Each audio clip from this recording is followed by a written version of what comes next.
പ്രമുഖരായിട്ടുള്ള ഒരുപാട് സ്ഥാപനങ്ങളുമായിട്ട് നമ്മൾ സംസാരിച്ചിട്ടുണ്ട്. പക്ഷേ അവിടെ നിന്നൊന്നും അങ്ങനെ ഒരു നല്ലൊരു പോസിറ്റീവ് റിപ്ലൈ വരാത്ത കാരണമാണ് ഞാൻ ഇങ്ങനെ മൗലാനയായിട്ട് സമീപിക്കുന്നതും അവരത് വളരെ പോസിറ്റീവായിട്ട് അത് സ്വീകരിക്കുകയും വളരെ കുറഞ്ഞ സമയം കൊണ്ട് എനിക്ക് തോന്നുന്നത് ഞങ്ങൾ ആ ഡിസ്കഷൻ കഴിഞ്ഞിട്ട് ഏറെ ഒരു കഷ്ടി ഒരു 2 ആഴ്ചയ്ക്കൊക്കെ തന്നെ ഞങ്ങൾക്ക് ഒരു എഗ്രിമെന്റ് സ്റ്റേജിലേക്ക്, അതായത് ഒരു പ്രൈമറി എഗ്രിമെന്റ് സ്റ്റേജിലേക്കും ഡിസ്കഷനിലേക്കും ഒക്കെ നമുക്ക് പോകാൻ കഴിഞ്ഞിട്ടുണ്ട്. ജസ്റ്റ് ഒരു എസ്റ്റിമേഷൻ ഉണ്ടാക്കാനേ പറ്റുള്ളൂ. പക്ഷെ പണി എടുത്ത് വരുമ്പോഴാണ് അതിന്റെ എന്തൊക്കെ ന്യൂനതകൾ ഉണ്ട് എന്നുള്ളത് അറിയാൻ കഴിയുള്ളൂ. തീർച്ചയായിട്ടും അത് ഏറ്റവും നല്ല ഭംഗിയായിട്ട രീതിയിൽ ഈ പെരിന്തൽമണ്ണക്കാർക്ക് മാത്രമല്ല, പെരിന്തൽമണ്ണയിലൂടെ വന്നു പോകുന്ന നിരവധി പാസഞ്ചേഴ്സ് ഉണ്ട്. അവരെല്ലാം അത് അതിന്റെ വർക്ക് കണ്ട് അഭിമാനിക്കുകയും. നമസ്കാരം, ചാനൽ 10 വാർത്തകളിലേക്ക് സ്വാഗതം. പഴക്കവും പരിമിതികളും കൊണ്ട് യാത്രക്കാർക്ക് ബുദ്ധിമുട്ടാക്കിയിരുന്ന പെരിന്തൽമണ്ണ KSRTC സബ് ഡിപ്പോ ഇനി പുതിയ മുഖഛായയിലേക്ക്. സ്വകാര്യ പൊതുമേഖലാ സഹകരണത്തിന്റെ മാതൃകയായി ഡിപ്പോയുടെ നവീകരണ ചുമതല ഏറ്റെടുത്ത് മൗലാന ഹോസ്പിറ്റൽ. അടുത്ത 5 വർഷത്തേക്ക് ഡിപ്പോയുടെ നവീകരണ പ്രവർത്തനങ്ങൾ മൗലാന ഹോസ്പിറ്റൽ ഏറ്റെടുത്തതോടെ യാത്രക്കാർക്ക് മെച്ചപ്പെട്ട സൗകര്യങ്ങൾ ഒരുക്കാനുള്ള പ്രവർത്തനങ്ങൾ പുരോഗമിക്കുകയാണ്. പഴക്കവും പരിമിതികളും കൊണ്ട് യാത്രക്കാർക്ക് ബുദ്ധിമുട്ടുണ്ടാക്കിയിരുന്ന പെരിന്തൽമണ്ണ KSRTC സബ് ഡിപ്പോയുടെ നവീകരണ ചുമതലയാണ് അടുത്ത 5 വർഷത്തേക്ക് പെരിന്തൽമണ്ണ മൗലാന ഹോസ്പിറ്റൽ ഏറ്റെടുത്തിരിക്കുന്നത്. മൗലാന ഹോസ്പിറ്റൽ ഡിപ്പോയുടെ നവീകരണ ചുമതല ഏറ്റെടുത്തതോടെ യാത്രക്കാർക്ക് കൂടുതൽ സൗകര്യങ്ങളും മികച്ച അടിസ്ഥാന സംവിധാനങ്ങളുമാണ് ഒരുങ്ങുന്നത്. ഇതു സംബന്ധിച്ച ധാരണാപത്രത്തിൽ ഇരു സ്ഥാപനങ്ങളും ഒപ്പുവെച്ചു.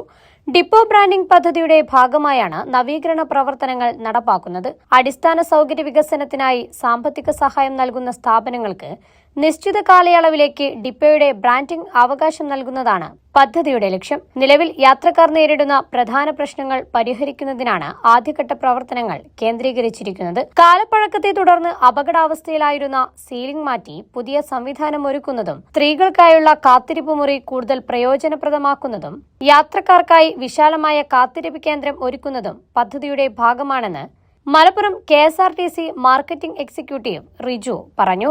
ഇത് KSRTCയുടെ ഒരു പ്രോജക്റ്റ് എന്താണെന്ന് വെച്ച് കഴിഞ്ഞാൽ ഡിപ്പോ ബ്രാൻഡിംഗ് എന്ന് പറഞ്ഞൊരു പുതിയ കൺസെപ്റ്റ് നമ്മൾ കഴിഞ്ഞ കുറച്ച് കാലങ്ങളായിട്ട്, കഴിഞ്ഞ സർക്കാരിന്റെ കാലത്ത് വന്നൊരു പ്രൊജക്റ്റാണ്. കുറെ കാലങ്ങളായിട്ട് തന്നെ ഇങ്ങനെ ഒരു ആശയം ഉള്ളതാണ്. അതായത് നമുക്ക് ഇൻഫ്രാസ്ട്രക്ചർ ഡെവലപ്മെന്റ് KSRTCക്ക് എന്നും കുറച്ചൊരു ബുദ്ധിമുട്ടുള്ള കാര്യമാണ്. അപ്പോൾ കുറച്ചുകൂടി ഈ സ്വകാര്യ പങ്കാളിത്തം ഉൾപ്പെടുത്തിക്കൊണ്ട് അതെങ്ങനെ സ്വകാര്യവൽക്കരണം എന്ന വാക്കല്ല കേട്ടോ അതിനെ ഉദ്ദേശിക്കുന്നത്.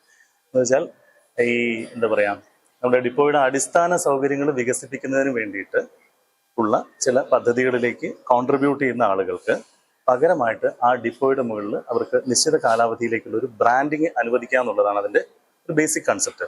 ഇതിന്റെ അടിസ്ഥാനത്തിൽ നമ്മൾ എങ്ങനെ ഇവിടെയുള്ള കോമൺ റിക്വയർമെന്റ്, ഓരോ യൂണിറ്റുകൾക്കും ഓരോ റിക്വയർമെന്റ് ആയിരിക്കുമല്ലോ. അപ്പം നമുക്കിപ്പോൾ നിലവിൽ ഇപ്പോൾ ഈ ഒരു റീജിയനിൽ നമ്മൾ ഈ ഒരു മലബാർ സെക്ടറിലൊന്നും വേറെ ഒന്നും ചെയ്തിട്ടില്ല. നിലവിൽ ഈ ഭാഗത്ത് ഇത് ആദ്യമായിട്ടാണ്. കോഴിക്കോടൊക്കെ പ്രൊജക്റ്റുകൾ വരുന്നുണ്ട്, കോഴിക്കോട് വരുന്നുണ്ട്. അങ്ങോട്ടുള്ള എന്താ പറയുക, തെക്കൻ സൈഡിൽ കൂടുതലായിട്ടും നെയ്യാറ്റിൻകര, കാട്ടാക്കട തുടങ്ങിയ ഡിപ്പോകളിലൊക്കെ ഓൾറെഡി തന്നെ അവിടെ ഡിപ്പോ ബ്രാൻഡിങ് ചെയ്ത് കഴിഞ്ഞിട്ട് അവിടെ അതിന്റെ വർക്കുകൾ കഴിഞ്ഞു. അത് ഇനോഗ്രേഷൻ കഴിഞ്ഞു, മിനിസ്റ്റർ ഇനോഗ്രേറ്റ് ചെയ്ത് കഴിഞ്ഞിട്ടുണ്ട്. അപ്പം അതുപോലെ തന്നെ ഇവിടെയും ഒരു പ്രൊജക്ട് വന്നതാണ്. ഇവിടുത്തെ ഈ യൂണിറ്റിന്റെ റിക്വയർമെന്റ് നമ്മളൊരു കസ്റ്റമൈസ്ഡ് റിക്വയർമെന്റുകളാണ്. ഏതാണ്ട് ഒരു 15ഓളം റിക്വയർമെന്റുകൾ നമ്മൾ ഇവിടെ നിന്ന് യൂണിയൻ പ്രതിനിധികളും ഇവിടെയുള്ള സ്റ്റാഫിന്റെയും എല്ലാവരുടെയും താല്പര്യം കണക്കിലെടുത്തുകൊണ്ട് ഒരു 15ഓളം റിക്വയർമെന്റുകൾ നമ്മൾ ഐഡന്റിഫൈ ചെയ്ത് അത് ചീഫ് ഓഫീസിന്റെ അനുമതിയോട് കൂടിയിട്ട് ഇന്ന റിക്വയർമെന്റ് ആണ്. ഇതിന് ഏകദേശം എസ്റ്റിമേറ്റഡ് കോസ്റ്റ് നമ്മൾ പ്രതീക്ഷിക്കുന്ന ഒരു തുക, അപ്രോക്സിമേറ്റ് കോസ്റ്റ് ഉണ്ട്. അത് പ്രമാണിച്ചിട്ടാണ് നമ്മൾ ഇതിനകത്തേക്ക് വരുന്നത്. അങ്ങനെ ഒരുപാട് ആളുകൾ ഇവിടെ തന്നെയുള്ള ലോക്കലി തന്നെയുള്ള ഒരുപാട് ആളുകളുമായിട്ട് ഇതേപോലെ നമ്മൾ സംസാരിച്ചിട്ടുണ്ട്. അവരുടെ പേരുകൾ എടുത്ത് പറയുന്നില്ല. പ്രമുഖരായിട്ടുള്ള ഒരുപാട് സ്ഥാപനങ്ങളുമായിട്ട് നമ്മൾ സംസാരിച്ചിട്ടുണ്ട്. പക്ഷേ അവിടെ നിന്നൊന്നും അങ്ങനെ ഒരു നല്ലൊരു പോസിറ്റീവ് റിപ്ലൈ വരാത്ത കാരണമാണ് ഞാൻ ഇങ്ങനെ മൗലാനയായിട്ട് സമീപിക്കുന്നതും അവരത് വളരെ പോസിറ്റീവായിട്ട് അത് സ്വീകരിക്കുകയും വളരെ കുറഞ്ഞ സമയം കൊണ്ട്, എനിക്ക് തോന്നുന്നത് ഞങ്ങൾ ആ ഡിസ്കഷൻ കഴിഞ്ഞിട്ട് ഏറെ ഒരു കഷ്ടി ഒരു 2 ആഴ്ചയ്ക്കൊക്കെ തന്നെ ഞങ്ങൾക്ക് ഒരു എഗ്രിമെന്റ് സ്റ്റേജിലേക്ക്, അതായത് ഒരു പ്രൈമറി എഗ്രിമെന്റ് സ്റ്റേജിലേക്കും ഡിസ്കഷനിലേക്കും ഒക്കെ നമുക്ക് പോകാൻ കഴിഞ്ഞിട്ടുണ്ട്.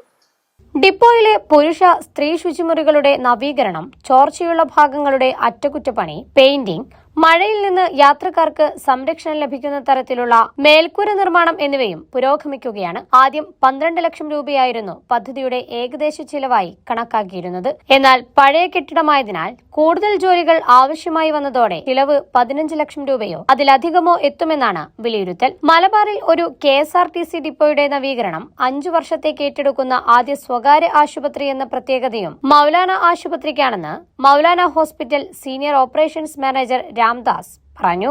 അല്ല, തീർച്ചയായിട്ടും ഇത് വളരെ അഭിമാനിക്കുന്ന ഒരു സംഭവം തന്നെയാണ്. കാരണം മിസ്റ്റർ റിജു പറഞ്ഞ പോലെ ഇതൊരു ബ്രാൻഡിങ്ങിലുപരി ഒരു സോഷ്യൽ കമ്മിറ്റ്മെന്റിന്റെ ഭാഗമായിട്ടാണ് ഞങ്ങൾ ഇത് ഏറ്റെടുത്തിട്ടുള്ളത്. തീർച്ചയായിട്ടും നമ്മളൊരു എസ്റ്റിമേറ്റ് കാൽക്കുലേറ്റ് അവർ പറഞ്ഞ 15ഓളം വർക്കുകൾക്ക് ഏകദേശം ഒരു 12-13 ലക്ഷം രൂപയാണ് നമ്മളൊരു എസ്റ്റിമേറ്റ് കണക്കാക്കിയതെങ്കിലും നേരത്തെ പറഞ്ഞ പോലെ ഓരോ വർക്കുകളും അവർ പറയുമ്പോൾ നമ്മളൊരിക്കലും ചെയ്യാൻ പറ്റില്ല എന്നൊരിക്കലും നമ്മൾ, പ്രത്യേകിച്ച് നമ്മുടെ MD റഷീദ് സാറ് എനിക്കൊക്കെ അറിയണ തന്നെയായിരിക്കും. കാര്യം ഏറ്റെടുത്തു കഴിഞ്ഞാൽ തീർച്ചയായിട്ടും അത് അതിൻ്റെ ഏതറ്റം വരെയും അത്ര വളരെ ഭംഗിയായിട്ട് തന്നെ ചെയ്തു കൊണ്ടുപോകണമെന്ന് ആഗ്രഹിക്കുന്ന വ്യക്തിയാണ്.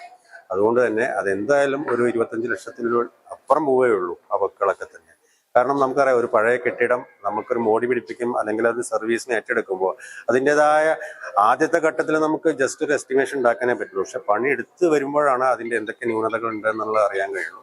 തീർച്ചയായിട്ടും അത് ഏറ്റവും നല്ല ഭംഗിയായിട്ട രീതിയിൽ ഈ പെരിന്തൽമണ്ണക്കാർക്ക് മാത്രമല്ല, പെരിന്തൽമണ്ണയിലൂടെ വന്നു പോകുന്ന നിരവധി പാസഞ്ചേഴ്സ് ഉണ്ട്.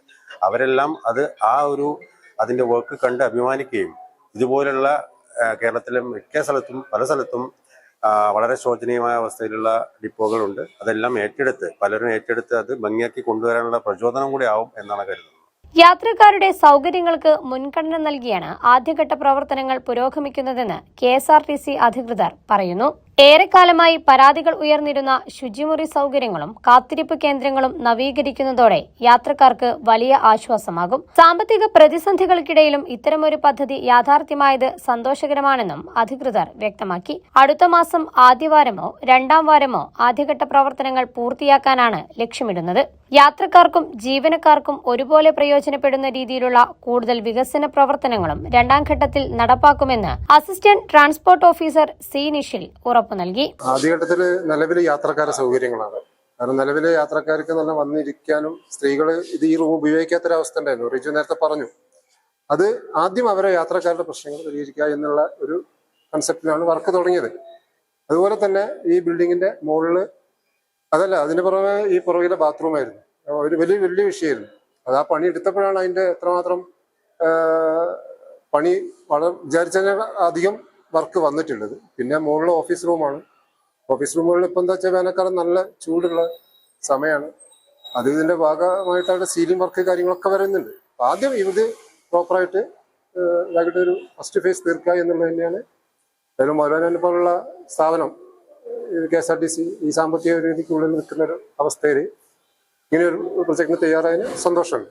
സ്വകാര്യ പൊതുമേഖലാ സഹകരണത്തിന്റെ മാതൃകയായി മാറുന്ന ഈ പദ്ധതി യാത്രക്കാർക്ക് കൂടുതൽ സൗകര്യങ്ങൾ ഉറപ്പാക്കുന്നതിനൊപ്പം സംസ്ഥാനത്തെ മറ്റ് KSRTC ഡിപ്പോകൾക്കും മാതൃകയാവുകയാണ്. ചാനൽ 10 പെരിന്തൽമണ്ണ. ജീവിതത്തിലെ ഏറ്റവും വലിയ സമ്പാദ്യം എന്താണ്? സുഖവും സന്തോഷവും നിരാശയും ഒക്കെ നിറഞ്ഞ ഈ യാത്രയിൽ എപ്പോഴെങ്കിലും നമ്മൾ തിരിച്ചറിഞ്ഞിട്ടുണ്ടാവും അത് കലർപ്പില്ലാത്ത നമ്മളുടെ ബന്ധങ്ങളാണെന്ന്. അതെ, ചില ബന്ധങ്ങൾ സ്വർണം പോലെയാണ്. അത് നമ്മുടെ ജീവിതത്തെ പ്രകാശിപ്പിച്ചുകൊണ്ടേയിരിക്കും. നമ്മുടെ ബന്ധങ്ങൾക്ക് നൽകാം സുതാര്യതയുടെ പൊൻതിളക്കം. Beauty mark golden diamonds, specially for U.